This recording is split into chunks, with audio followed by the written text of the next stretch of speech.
Hello and welcome to my workshop. So today we're going to be taking this New Bright 4 Bronco body and an Element IFS and combining them. And we're going to be making a render of what an International would look like for the 4 Bronco body. Alright, so let's get started.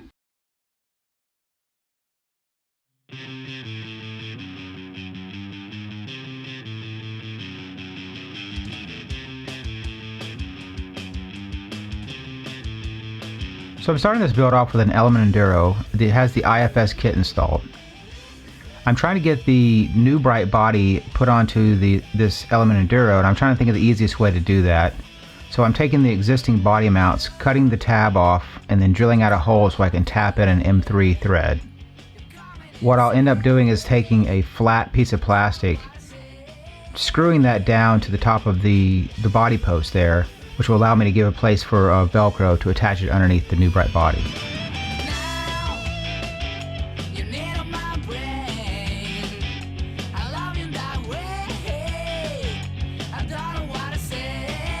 So a lot of people don't really care for the Velcro for some reason, and I'm not really sure why. My guess is that it's probably not installed correctly, because if you can get both the mating surfaces exactly parallel to each other, it's just about the strongest bond I've found for putting a body on that's, you know, with a hidden fastener. Much stronger than magnets. And to be quite honest, after you drive down the trail for a bit, the vibrations usually sink that Velcro together even stronger, and it's almost too strong to try to get the body apart.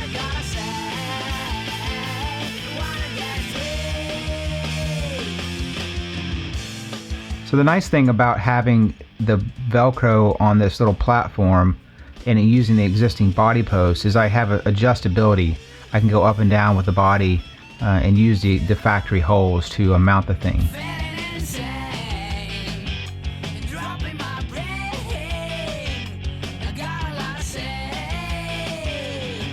So if you are going to use this method with the Velcro, the one thing you have to think about is that the Velcro does have thickness.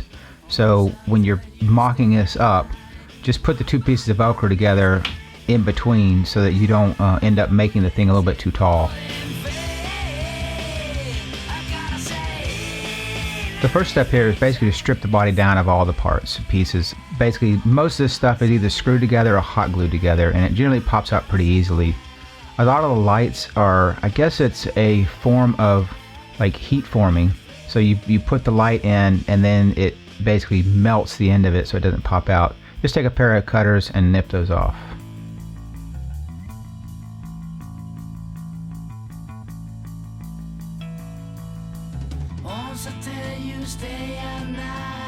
So one of the key features of this render that makes it look a little bit different from the 2021 Bronco is where the hood line is. So on the 2021 Bronco it's more up on the ridge there, but on the render they have the hood line moved down to the valley. So I'm just basically cutting off those little nubs at the end and filling in that original body line, along with a couple other body lines that are filled in on this render.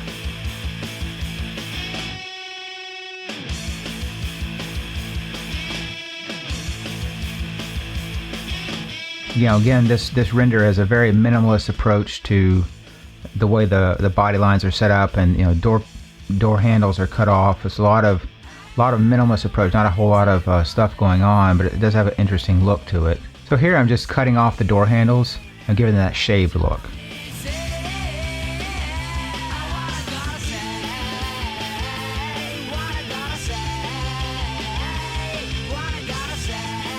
So for the roof, I'm going to eventually have to cut the roof down at the top, and I wanted to keep it in place, but I also want to have the structure underneath. So I'm starting off with building out the valleys in between with material. What that will do is when I cut that part down, I'll still have a thickness of material that's pretty consistent all the way across the whole roof.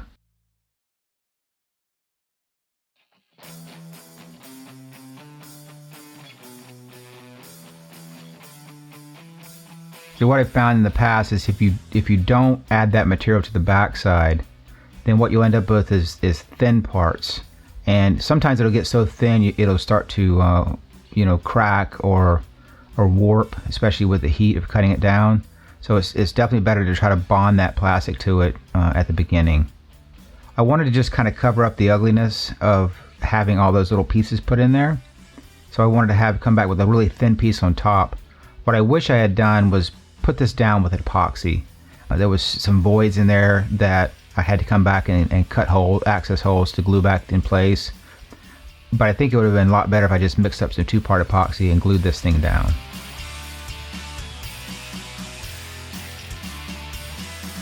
The other nice thing about if I had done the 2-part epoxy is it would have filled in all those little voids that in between where those strips are. Because even though it's taking up the bulk of the material, there are still little pockets and gaps on the side there.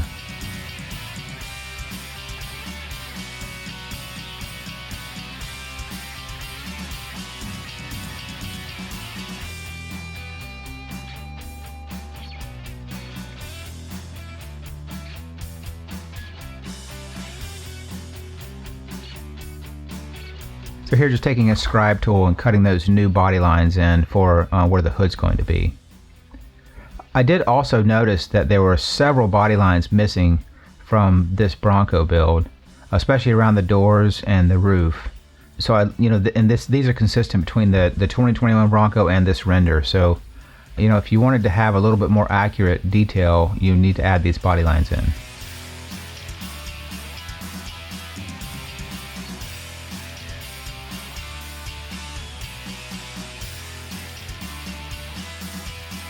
So as you can see, I took the 2 major humps on either side down with a, basically an angle grinder and a flap wheel, and just got the bulk of the material gone.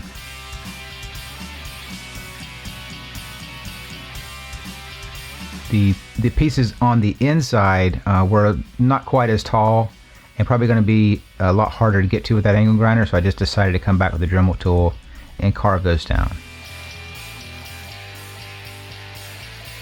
As you can see, this really does make a mess. It's almost like doing lathing work or something. The stuff just goes everywhere. But clean up the vacuum, blow it off with the air compressor, and it cleans up fairly easily.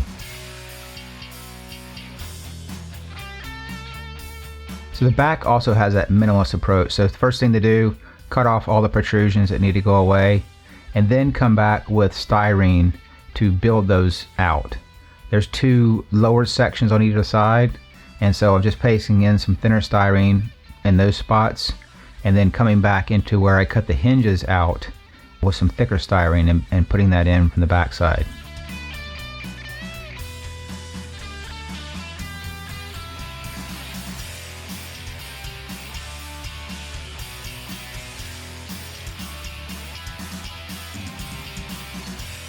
So I went straight in with the Tamiya putty here, and I probably should have used some other kind of filler. There's 2-part epoxy plastic filler I use. That probably would have been a better choice to go with that at first, because I ended up having to come back and sand this down and add a lot more stuff later.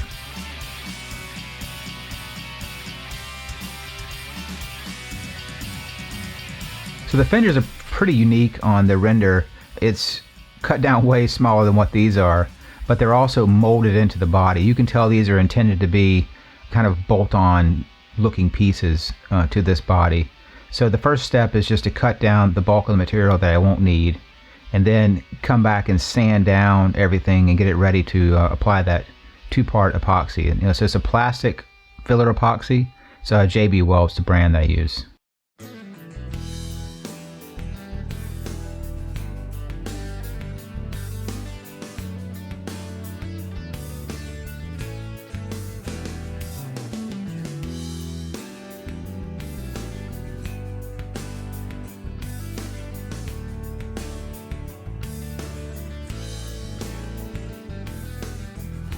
So it doesn't have to be perfect, but I wanted to get just a general outline of where I was trying to form this 2-part epoxy to. So I'm just drawing a line, and so the idea is I'll form this 2-part epoxy, which basically just knead it together until it becomes one color, and then you can form press that into that cavity and then form a shape. And once it hardens up and cures, then you come back and sand it, and it's pretty much just as hard as the plastic is.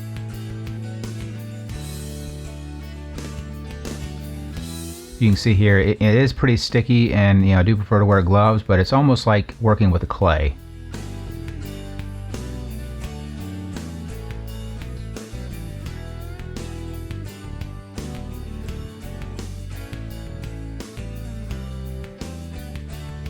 Few minutes with some sandpaper, and it starts to really take that shape of that formed in lip for what the render has.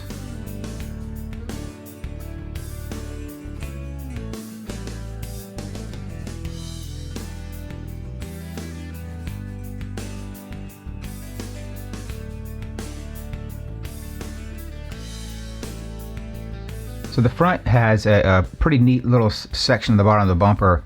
It has essentially these, there's this chrome section behind. It had like these red shackles mounted to it. So I found some red shackles look pretty good, and I had some of these eyelets laying around, and it was pretty much just simple drilling a hole, putting a recess in there, and then they just bolt straight through the bumper.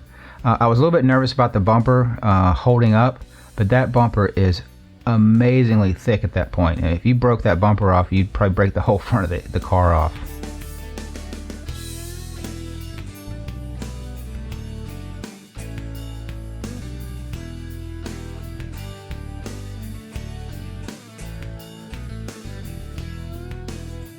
So the other interesting thing about this render is it has much smaller windows in the back, but they're not just made small, they're actually protrusions out from where the cab is pretty well straight flat back from the front door.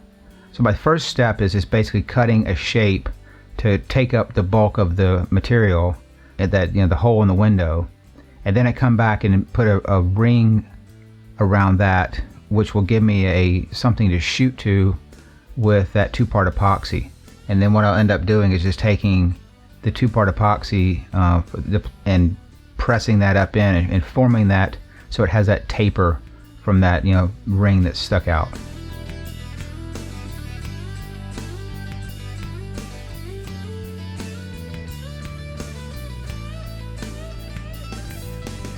Here you can see where I'm taking that two-part epoxy and molding it up to that part that I glued around the window there. And so it doesn't have a huge area that's poked out, but it does have enough of an area to give it that look of what the render had.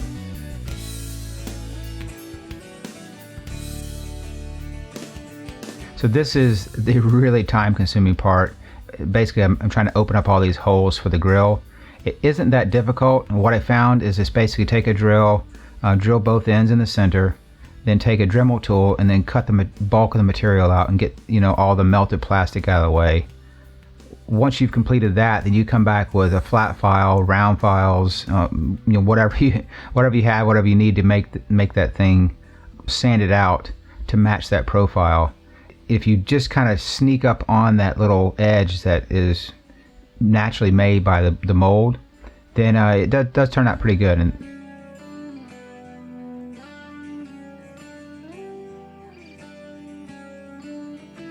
as you can imagine, this was several hours just sitting down, sanding away, and just keep kind of creeping up on the shape.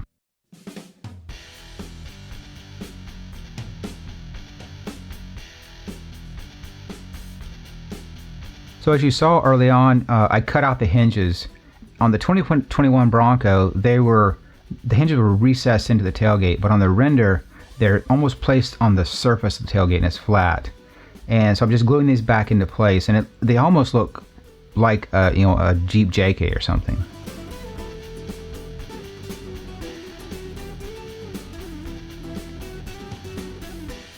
So here's where it's really taking on the look of the International. What I ended up doing was had my Cricut machine cut these shapes out of styrene. I'm just taking the part that was cut out and using that as a stencil to draw on where I want the letters to go. What I'm going to do is take a ruler so I can get these letters as straight as possible, and then just tape that onto the body, and then individually place each one of these letters right back on where I marked that stencil.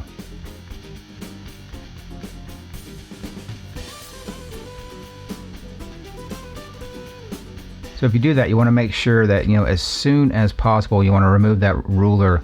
What's going to happen is that that solvent is going to be dripping down below that ruler and collecting, and basically what it's going to do is going to be eating away that body. To do some repair work underneath, it's really not too bad. A little light sanding, it should take care of that.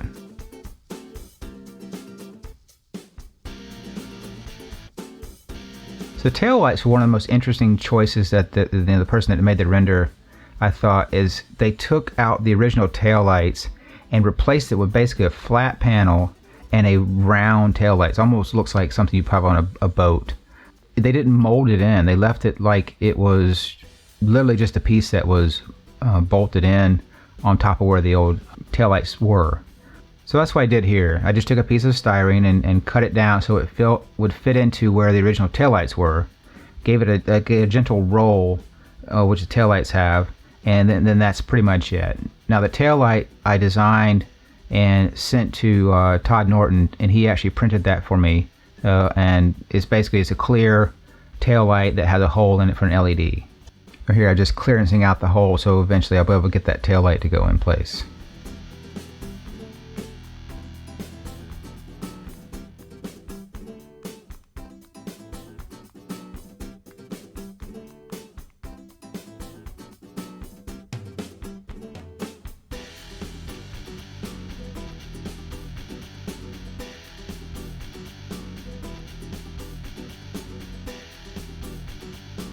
So the next thing to do is get rid of the Bronco. Obviously, you know, can't say Bronco anymore. So essentially, I'm just taking a fiber disc and carefully cutting down the middle to get some of the material out of the way, and then cutting top and bottom, and just kind of carefully working that out.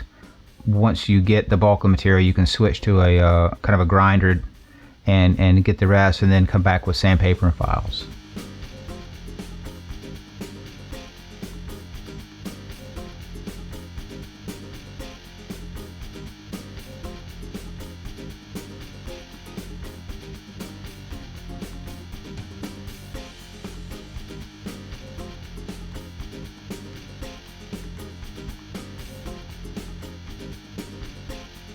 So to replace the Bronco logo, I actually designed one and had it 3D printed, and so it's raised up just like the the original Bronco letters would be. I'm just basically taking a piece of styrene that runs from side to side and then gluing on that 3D print part to it.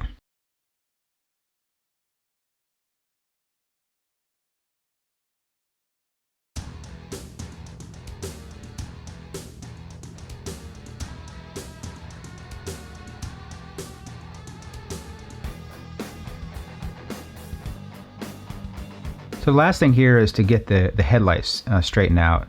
The 2021 Bronco has more of a modern style looking headlight with the plastic tapered lens in the front.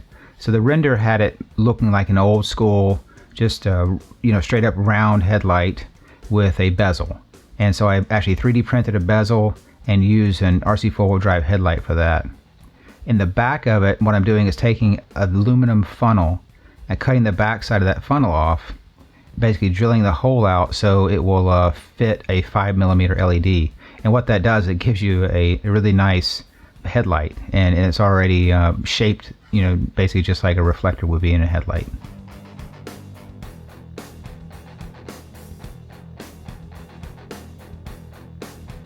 Here, just getting all the parts painted chrome that I needed.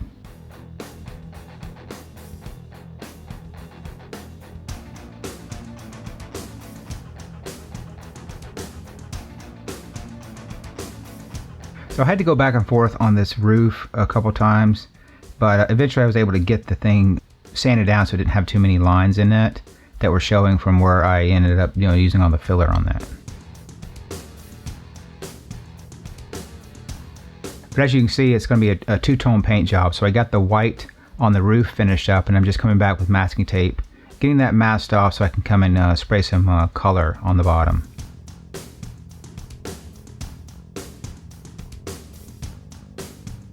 So this paint is a really cool color, and I really like the way it looks. But it's one of those artist type paints, and it just comes out so quick. But if you're really careful with it, you can make it look pretty good.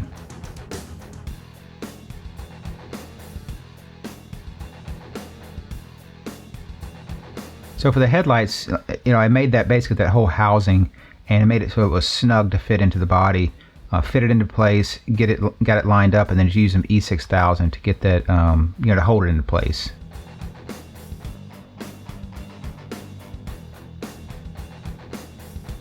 It's kind of the same thing for the grill. It just has a really snug fit in the center.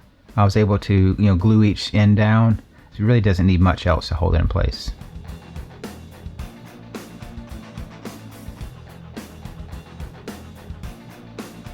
So I use this E6000. I got these little small tubes of it. I found that if I had the big E6000, it just basically went bad before I could ever use it. So I really prefer the small tubes.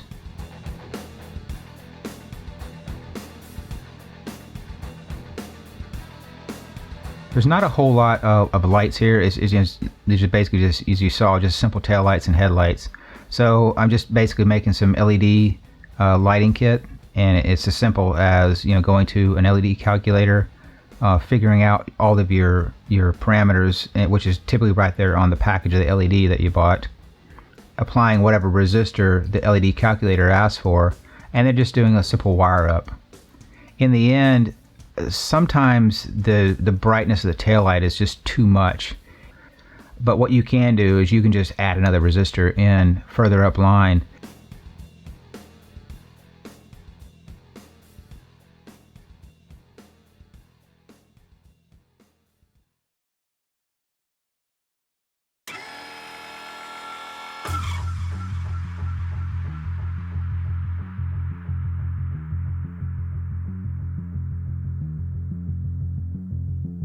So it's really not overly difficult to get the wiring done.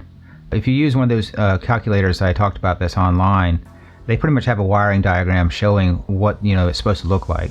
So just take your time, figure out the lengths of the wire and where you want to place things. You always want to give yourself a little bit extra wire than what you might need or what might think you need. Just kind of do your best to keep the wires nice, neat, and even.